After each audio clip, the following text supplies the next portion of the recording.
තථාගතයන් වහන්සේ ශ්‍රී ලංකාවට වැඩම කළ සොළොස්මස්ථානෙන් 3 තැනක්ම සෝභාමත් වෙලා තියෙන්නේ මේ ඌවෙන්.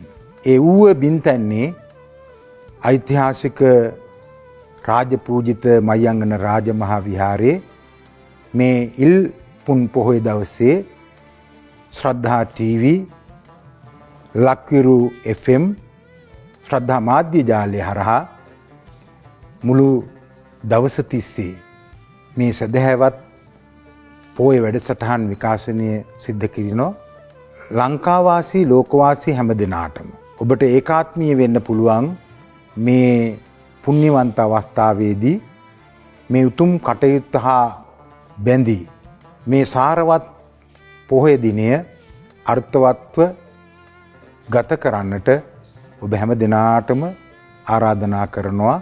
හැම දිනාටම තෙරුවන් සරණයි.